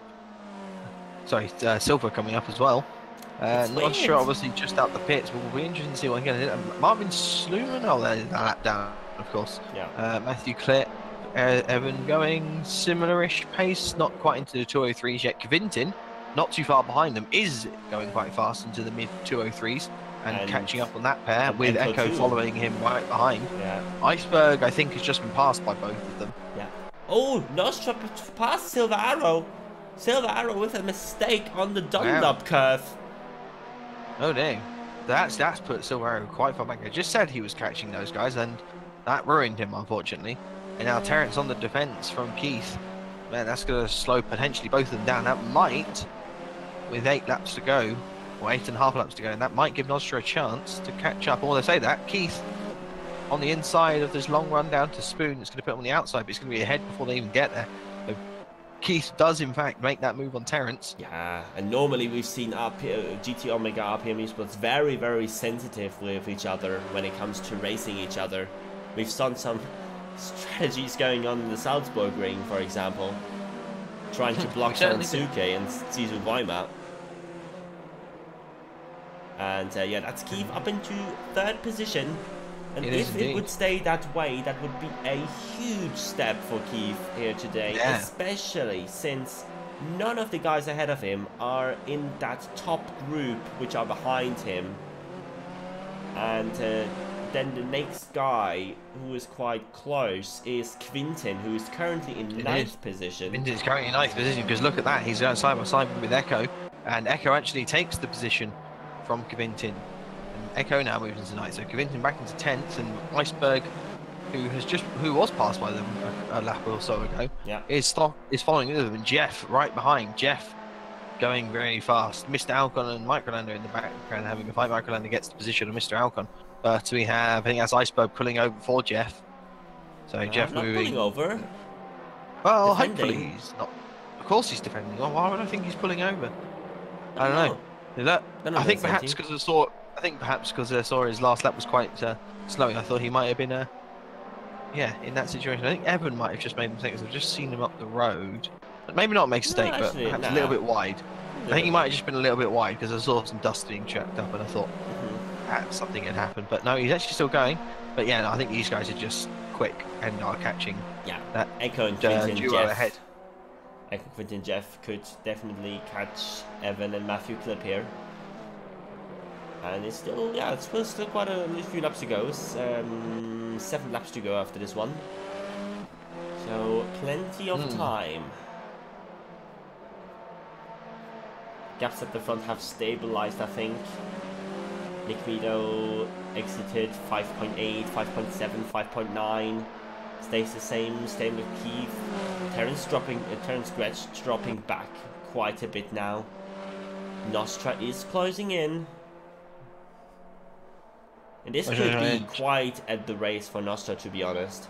We have seen him a couple of times quite far up this season in qualifying in the first few laps, and then it never worked out. It never worked out. And this could be like, yeah, it could be some very, very important points for his championship campaign, really, here today. If he can keep it on together, and if he closes the gap like he has been doing so far on Terence Gretsch, he might be on for a good run. Keith Camilleri, fastest lap, 2:02.910. So the He's on the charge. Yeah, but he's only gained 2/10 last lap on the top 2, so that's not much. Oh, wait. I mean, I've just been Keith watching Camilleri with a mistake! Oh, no. I was just about to say, I've been watching this really good fight of Mike Rolando and Mr. Alcom. It's been a lot of fun. They've just been fighting constantly. And Mike Rolando's trying it again, but yeah, Keith Camilleri, that's not great. No. It's the that's not great. That's my professional opinion on the situation. That's not great. And with that, and the fact that Nostra is going, I mean, Nostra's going really fast, man. Nostra is on for the podium here. Yes. Like, for sure. And he has pitted for the latest. So, assuming everyone has taken tyres, Nostra should have the best car out there. If not, then it's just amazing pace. I mean, he's catching the leaders even a little bit. 2/10 last lap, no, 2/10 this lap. Exit has lost half a second so far this lap on Nick Mino. Well. Yeah. I tell you there's a fight that's spicy. I talked about it earlier. Mr. Alcom versus Mike Rolando has been going very well. If they keep fighting, they're going to allow David Siska and Fizzy to join the fight, because they are going very fast in the mid-high 203s, whereas these guys, because they're fighting, have been kind of stuck in the 206s. And Michael Landon trying around the outside here. He's going to have that done for now, but Mr. Alcom surely going to try and get the better exit through Spoon, and he does. That's going to give him another chance into 130R. So these guys just sort of tripping each other over now. David Siska and Fizzy must be looking on, going, "Oh man, guys, please keep going." Yeah, definitely. Oh, but Mr. Alcom not quite close enough. Maybe in the Casio triangle up the inside. And he had a look, but Mike Rolando is ahead of them. And like, it's always the thing with Mike Rolando. We think like, okay, now he's going to pull away. Now he's going to pull away. And then he makes another mistake and another mistake. Fastest lap from Jeff, by the way, 202.844. Now where is he? He's just behind. Obviously, he's that train. Oh, Evans actually. Wait, no, I was about to say he's fallen back, but obviously that's not true. That's the graphics going mental. Sorry, I didn't see what happened there, but I suspect it was very exciting. Mr. Alcom dived up the inside into turn 1 on Mike Rolando. I'm amazed there wasn't contact. They're still side by side. Ah, I joined. See, these guys are putting on the show for us right now. I still the side by side, and this is do you know what I'm going to predict? Side by side, yeah, side by side, and maybe that's it. Finally, Mr. Alcom. Yes, so he retakes that position. So Mike Rolando was not going to pull away. And look at that, David Siska right in the background once again with a much faster lap. Although both these guys, even though they're fighting better. Surely not. Here we go. Oh yeah. Mike Rolando with the twitch. That's going to give David Siska a dive down the inside. Mike Rolando possibly not going to be happy with that. Does well to keep it. See David Siska coming and keep it ahead of David Siska. He's got the inside of the hairpin. Might give David Siska a chance. From David Siska on the brakes though. It is. Mike Rolando's going to. It's always one of those things you really if you're on the inside of that hairpin, you really want to make sure when you exit. You want to close the line. You want to close the line. You want to close the line coming out, but you can't because he's right there. He was right there, and he didn't quite have enough. And everyone in this league very respectful, and giving a lot of room all the time. I have to say that David Siska They give a lot of room all the time, apart from that one moment right there. Yeah, here comes Fizzy. Here comes Fizzy. Amazing here run. Comes Fizzy. I don't think he's going to go for a 3 wide at 130 either. I think he'll sit back, but we'll see. Maybe Fizzy has changed his tune, but sitting, he's sort of, well, he's choosing which slipstream he wants. He's just weaving between. Obviously, he likes the smell of David Sister's car more. That's contact. I'm not 100% sure what the hell happened there. That was interesting. What? That's not the first time. Gone. That's not the... I think there was like a slight coming together where David Siska, it looked like there was just a contact between front and well, between wheels, and unfortunately that has, well, that's affected Microlander more than Jeff is round. Siska. Jeff is round. Well, Jeff is going fast, but oh no! Too fast. Echo! Echo! And that's Covington always hitting Echo, but does well not to. Oh my god! And Evans falling off the back of Matthew here, actually. So Matthew going very strongly. And I just have to go and check out these front guys now because we're watching that so much. Nostra, yep, look at that. Nostra right on the back of Terence Gretsch here, right on the back, all on that slipstream. Keith Camilleri too far back. Nostra going really fast. Yeah. Woo, we're in for a thing, and Silvero not far behind Keith either. I think he's probably been like that for a while since Keith made his mistake. So the question is, can Nostra get past Terence Gretsch here quickly? Oh, David Siska's had an error. I mean, we saw obviously he had the contact with Micro at the 130 yard, but now David Siska's fallen all the way back, and Fizzy has Nostra gone up ahead. Oh, here we go. So for the podium, for the final podium position, these two guys. Now Terence are going to want to fight this as hard as he can. Oh, but Nostra's through. Nostra's already through. Now, is Terence going to lunge it back here? Is Nostra going to defend? Nostra doesn't defend, but Terence doesn't lunge. But Terence will probably want to fight this as hard as he can to bring his teammate back into the fold. His teammate's not too far away, but obviously that would bring Silverarrow with him as well. Yeah, this could be a counter-attack here from... It is. Is Nostra going to defend? No, he's not. not. Oh, interesting. Maybe Nostra thinking he's got more confidence on the outside line. No, he actually lets him through. That's it. Maybe he doesn't want to fight. Maybe, like I said, he doesn't want to fight Terence too hard there until the last few laps, just to make sure that Keith doesn't come and join them. Because certainly that is going to be worse off for Nostra than Keith. Yep. Than Terence, sorry. Oh my god, it just said Echo dropped positions again. No, he didn't. No, he didn't. Or did he? No, he didn't. Iceberg might be about to lose a position to Jeff. I mean, Echo has fallen down. Or did he already fall down? Because he's behind Jeff now. He was trying the move on Evan of the inside of turn 3, and he spun, obviously. Of course. And Quinton nearly hit him. So. Yeah, and now he's not too far behind Jeff and Iceberg, so they're going nicely through there, side by side a little bit. Yeah. It's always fun. Nostra and Terence have crashed. That's going to give Keith... Oh, he almost runs into his by his teammate. Oh, that's really, really unfortunate. I didn't see what happened. I'm not 100% sure what happened either, but it looked like it was could have been a classic hairpin, go for the move, not quite got it done, just a little tap on the rear. I suspect that's probably what happened based on the positions they were facing. Oh well, that's really put pay to the fact to Nostra's podium chances. He's got 3 cars to pass now in that podium. Silverarrow though only has 1 to pass, but it is Keith Camilleri. Yeah, and the gap has been like that for the last 5-6 laps. Actually, slightly extended a little bit as well. Unfortunately for Silverarrow, I think Keith probably just has the pace a little bit. These graphics are really confusing. It made it sound like Exeter had gained, and it looked like Exeter was only 1 second behind Nick Meadow for a second there. Yeah. But he's quite far back. 6.8, yeah. Nick Meadow controlling this, I think, from the front now. Exeter has stabilized. Oh no! Exeter spun! He's half spun. He's on the grass. Ricardo Machado behind him, obviously a lap down, did a pity spin and followed Exeter around. But Exeter's so far ahead of the cars behind, he can probably do 3 or 4 of those and get away with it. Maybe not 3 or 4, but certainly wouldn't want to be doing that. Yeah. Nostra, he's clambering all over the back of Terence Gretsch again. Back marker. Obviously Nostra's teammate or sister teammate there coming in, getting the blue flags. Nostra. Or is he going to try here at Dunlop? I think he thought about it. He's actually put Terence offline very slightly. That's not going to give him a chance here. This is the Degners. You can only really make a move at the Degners if you're already alongside, essentially, through Dunlop. Terence took a lot of speed through there, but he's wide at this part. Oh, this is going to give Nostra another chance. Oh, we're going to see a... Oh, no. I mean, part of me wants the same incident to happen again, just so that we can see exactly what happened. But also, I don't want that to happen because we want them to race. There we go. No, nothing up this time.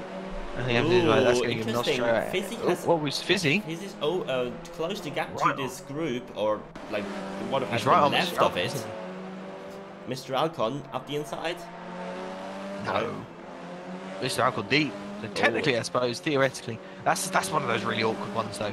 That car goes deep at that corner, and you think, oh, maybe I'll sneak it up the inside, and you take a tighter line, but then the car that goes deep just gets back together, and they get the big exit. You get a poor exit, and they get a good exit, and it kind of just all stalemates. Yeah. So you have to make sure that you have to disrupt the person's exit if you're trying to overtake them like that, if they make a mistake.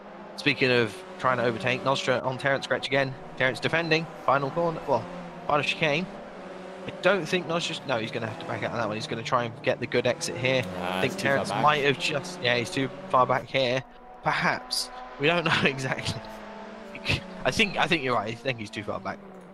But he's got 2 laps to do it now. 2 laps to take 4th? 4th, yeah. He says. No, 5th, sorry. 5th. Yes, because Silver Arrow. Silver Arrow has actually closed a little very bit. Well, he closed probably the lap before. This lap, he was 3,000 slower. So, you know, huge difference between Silver Arrow and Keith Camilleri. Yeah. And Fizzy has gone past Mr. Alcon. So, we think. Fizzy up to 12th. You think? Yes. Yeah, I think it is done now. It's been very, very good. Yes, only just ahead. Mr. Alcon is fighting back. We've seen Mr. Alcon fighting back at every single opportunity. Fizzy's quite tight into these corners. Very tight. As long as he gets in a good exit into Dunlop, yes he does. But Fizzy up to 12th position, I think that's a good recovery drive really, considering he was down in P25, 6? And quite far down. He's only lost 4 positions, 4 seconds since the pit stop on Nick Meadow. And that's not much, really. Everyone has lost more than 4 seconds on Nick Meadow. So, yeah, that's definitely, like, solid. But in terms of the championship, it is a little bit of a blow, really. Keith Camilleri currently sitting in 3rd position, gifted 3rd position by the incident with Terence Gretsch and Nostra. Nostra is not quite close enough, it seems like, at the moment. So maybe tires starting to go off. Final lap for Nick Meadow, by the way, starting right now. 2:03 flat, still amazing pace, consistent as hell. Especially after his first spin he had. And he's on his way to get his first victory in the AOR Assetto Corsa League. And it would be quite a big one, really. Like the way how he's done here today so far, really impressive. The best we've seen him ever, by far.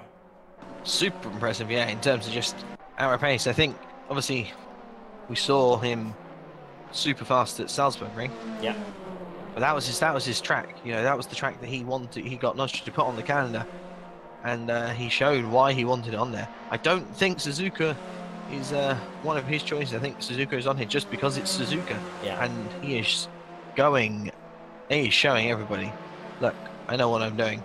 I can drive this car, and I can drive it very well. And I don't think he's made a single mistake as far as I can remember. Yeah, he spun once. Maybe one.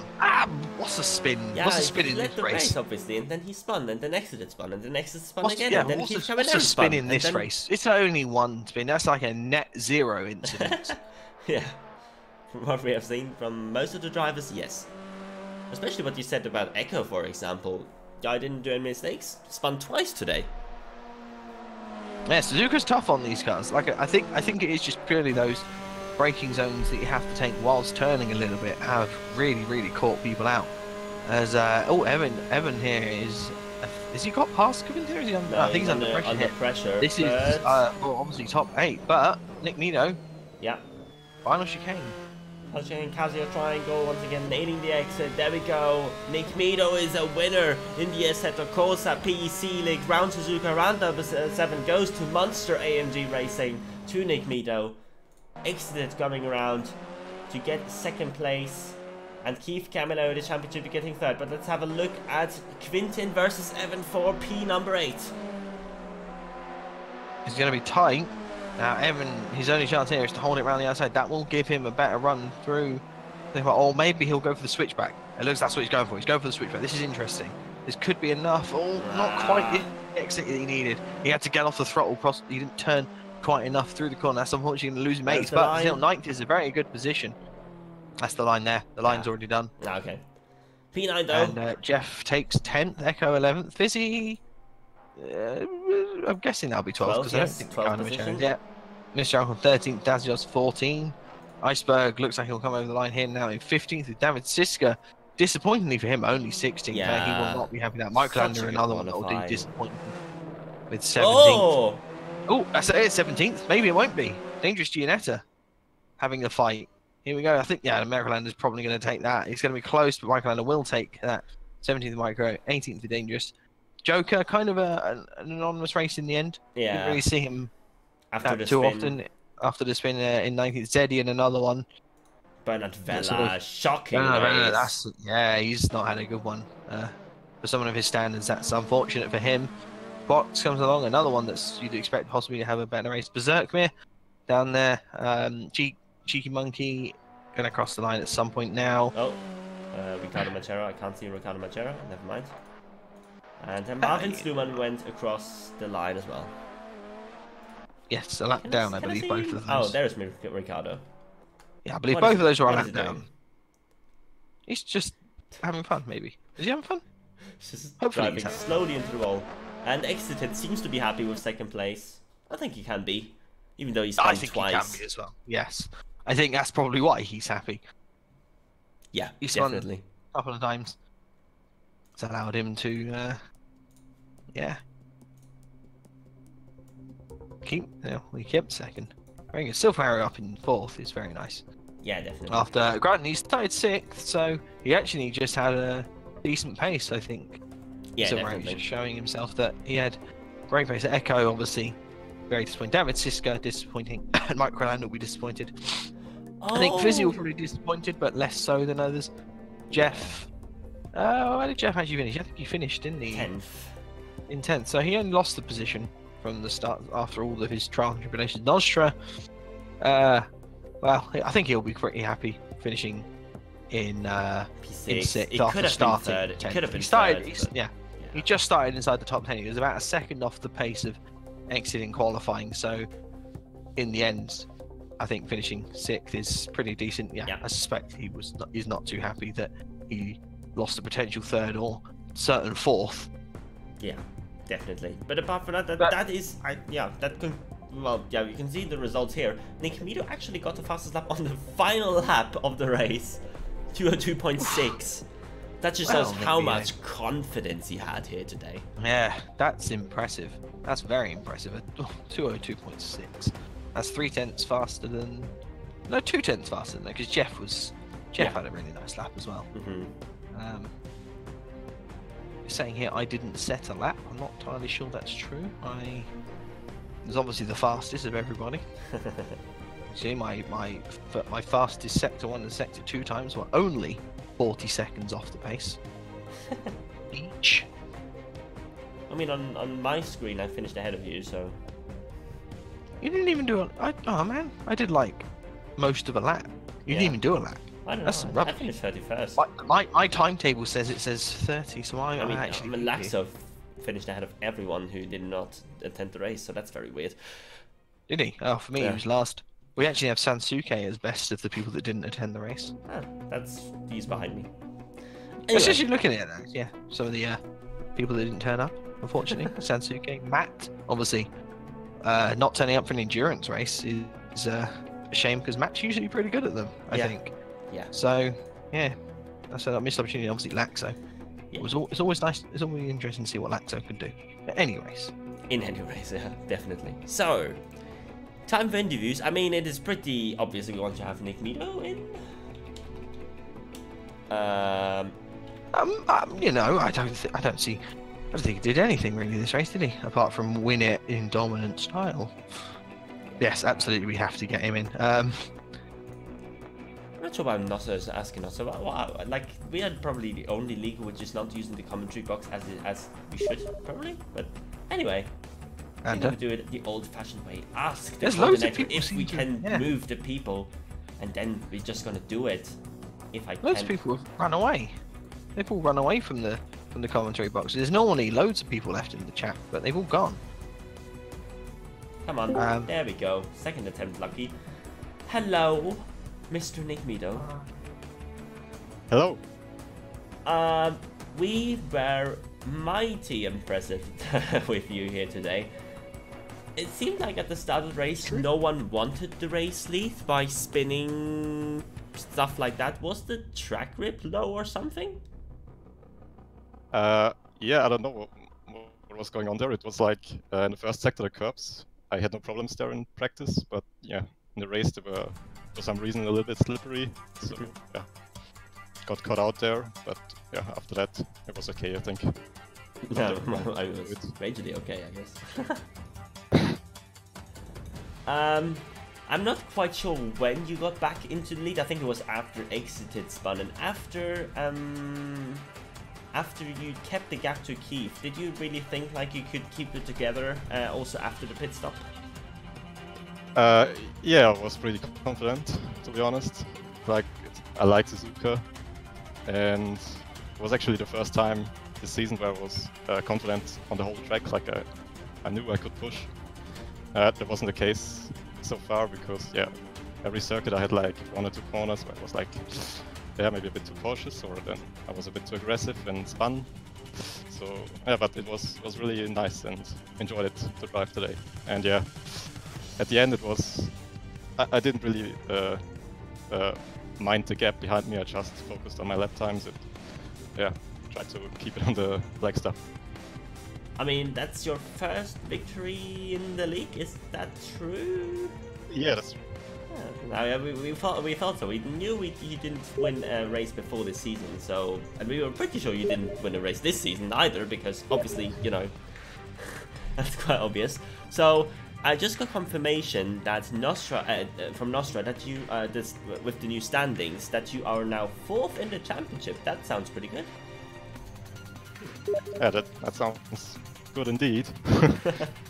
I mean, we were talking last week like about the big gaps in the standings, but yeah, we said that with 2 endurance races left, there can still a lot happen, and it sounds really good. Yeah. I didn't expect it, but I'll take it. Yeah, I mean, congrats to you. I mean, amazing. Could have maybe been a little bit better for the team. Obviously, David Siska started alongside you in 3rd place, but yeah, I mean, yeah. What is there else to say? Brilliant drive. Hope you can keep that up for the final 3 rounds. Yeah, hopefully. Thanks, guys. Cheers. I'm gonna move you back to the others if I can. Yes, I can. There we go. That has been Nick Mito. Should we talk to Exited 2? I don't see why not. I think he had a solid race. Yeah, and we haven't heard from Exited in a while, I think, so I guess we could get him in, and he's back in the top 10 now in the championship as well. So I'm not even that. And Exited is in the commentary box. We haven't talked to you in a while, have we? Yeah, you went streaming the last weeks. Yeah, well, that is also a factor, I guess, in all of these things. It's a pretty big factor. It's a pretty big factor. I guess a very, very good race for you. Obviously, you started from pole position, then you had some issues in the first stint, and then you completely changed in the second stint. How, like, well, what was the difference between the 2 stints? To be honest, I have no idea. I mean, in the first stint, I was with Nick Mito the whole time. Then I think he spun somehow, and then I was quite a big gap to the next one, and yeah, I took it too easy. Then I spun myself. Then I was, I think, behind Magneto. Then I spun again, and then my rear tires were gone. So I was really nursing the car to the pits. Then I tried to pit, but there was some back marker blocking me from the pit entry. Oh yeah, I noticed that. It was quite a funny race, but yeah, second stint was unbelievable. I mean, the first few laps, I had so much confidence in the car. It was really good. But then, yeah, I think I spun again, and I don't know. It was really hard to keep the car on track. I mean, that last tiny spin, you know, we can disregard that. It didn't lose you anything anyway. And I mean, yeah, second position. You seem to have a little bit of better races recently. Where do you think that comes from? I mean, I changed from a monitor to VR for this season. Mm-hmm. So yeah, first few races were a little bit get used to the Oculus Rift, but yeah, I don't know. Car's really hard to drive for me. I mean, I think I'm quite fast, but it's really hard for me to keep the car on track because it's so loose on the back end. Yeah. So yeah, I had a couple of spins every week, and it costed me a lot of places. I mean, I don't know, 3-4 spins today as well. I have no idea how I finished in P2, to be honest. But yeah. I take it. Yeah, we saw a lot of mistakes from many drivers. We saw obviously Keith also spun a couple of times. I'm not jealous at all about the VR. Cough cough. But yeah, I mean, good race for you, and yeah, I hope you can keep that up for the next 3 races. You are, I think, back in the top 10 in the championship, as far as I'm aware. So yeah, I think so. Yeah, I hope so. And yeah, looking forward to the next races. Should be good fun. There's no pressure for me to championship wise, so yeah. I'm just there to have fun. Was good the last 2 weeks, so I'm trying to keep that up. Yeah, for you too. So yeah, good luck for the final 3 races. Yeah, good to see you back on streaming. Yeah, unfortunately not next week again. No, he's just really happy that I'm not being a danger on the track anymore. That's why he's happy. It's just the most annoying thing in these Mondays at the moment. But anyway, yeah, for the last 2 rounds, I will definitely be there. No chance.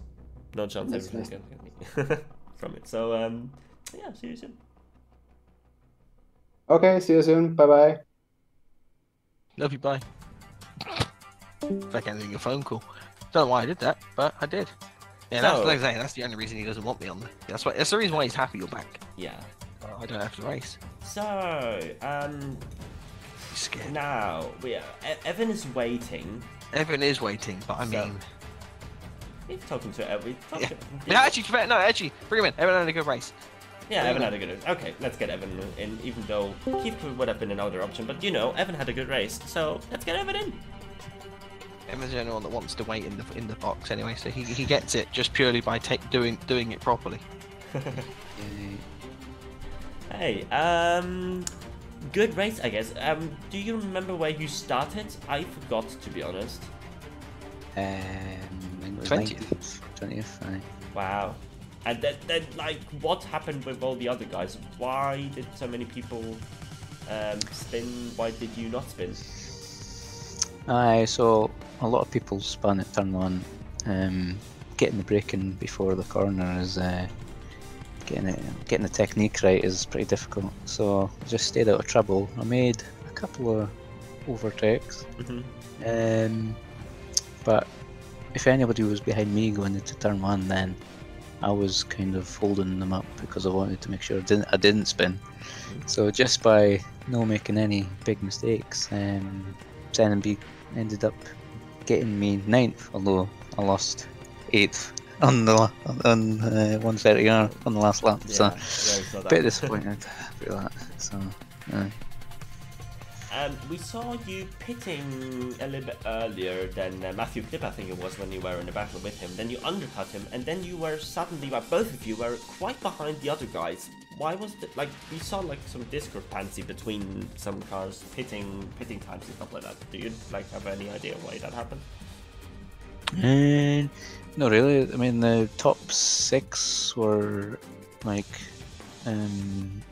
a class above the field because I was disappointed after I let Matthew back through after the pit stops, and then I couldn't keep up with him.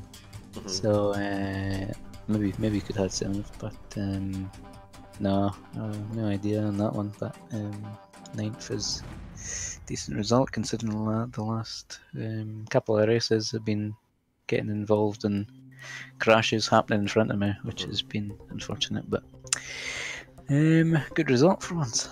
Yeah, and double points as well, so yeah, moves you a little bit up more in the point standings, I guess. And yeah, I mean, good luck for the final 3 races. Thank you very much. So, having us back there, and actually, I got a message from Justin Mifsud, who is, I think, the manager of RPM Esports, and they desperately want to have Keith in, so I don't think anyone's going to die because if we have the championship leader in here today. I might. All right. So to conclude this broadcast, we've got Keith again. Hello. Hello. Obviously, like when I saw the standings after last week's race, I was like, what in the hell? Why is he 100 points ahead of everyone today? And then we kept obviously a close eye on you and the competitors behind you. And again, you had a very, very solid race, I guess. Yeah, it was not bad. I think I'm happy with third because with all those mistakes I did in this race, third is quite good. And yeah, this was because maybe during last week I was busy doing some other racing stuff, so I had no time to train for this track. I mean, yeah, third is still very, very good, especially considering your championship rivals finished behind you, pretty much all of them, I guess. So yeah, what is your explanation why so many people spun in the first couple of laps? It seemed like no one wanted to have the race lead in the first 10-15 laps. Yes, it was funny because first I think Nick Medio spun, then I think Excited spun, and then myself just left after Excited. So I didn't know what was happening in the first few corners. I mean, then you obviously recovered, and you had the thing with Terrence, obviously, with your teammate. Was there like anything going on, like don't battle too hard, try to, you know, just let that guy not hold up that guy who is faster at the moment, or is like no such thing in your team? You just go flat out between each other as well. We try to go flat out, but there's always just a bit more, I think, respect. After all, we are teammates, so it wouldn't be nice to crash with each other. But yeah, we have a huge respect, especially me and Terence. We understand each other. If he's quicker, I let him pass. If I'm quicker, he let me pass. So that was just the strategy. Yeah, I mean, and you both got a good result, I guess, in the end. Obviously, that was the incident with Nostra and Terence at the end. But still, though, 2 top 5 finishes, not too bad, I guess. And I think I just have got the standings from Nostra. You're now leading the championship over Fizzy with 160 points. Sounds quite a lot, doesn't it? Yeah, it's quite good. How many points are left on offer now? 300. Interesting. So Yeah, you're Quite almost a lot. Yeah. Yeah, I mean, we don't want to jinx anything, obviously, like, but it looks pretty good, I guess, so far. And you know, I guess in that case, good luck for the final 3 races of the season. And if you continue what you've been doing all season long, I think you look pretty good for the championship. Thanks very much. I hope I keep the lead, especially for the team as well. It's good to win the championship. But yeah, let's see. Like you said, there is still 300 points to win, so anything can happen. Yep. All right, bye bye and good luck. Thanks a lot. Thanks, guys. Right, that's been Keith Camilleri. 4 interviews here today. Not what we normally do, but you know, if we get asked so nicely, then we obviously can't deny that. So, round 7, Suzuka concluded. Difficult track for the cars. We saw it here today. Oof. I mean, what is there else to say, Phil? what else is there? I mean, I don't really know. I mean, Keith Camilleri's, like, as we say, we don't want to jinx it, and I suspect we won't by saying it, but I mean, he's kind of like on the way, really, to getting it, and that's great for him. I do wonder, I was thinking of asking him, I do wonder if he was coming into the season expecting to even be trying for the championship. I suspect possibly, but to have this kind of lead, I don't think he probably expected this, and that's just a testament to how good he's been so far this season. So yeah, good stuff for him. And as for this race, there was a lot of stuff going on, wasn't there? A lot of stuff. There were way too many things to follow. Obviously, there was about 1,000 overtakes apparently. Yeah, no, I mean, I was just enjoying watching, as I do, just a lot of the battles. I was just sort of sitting there going, oh, what's happening here? Oh, this person's happening. Unfortunately, there were a few times where I switched on to people and they crashed. Yeah. So I ghost cursed them. Ghost.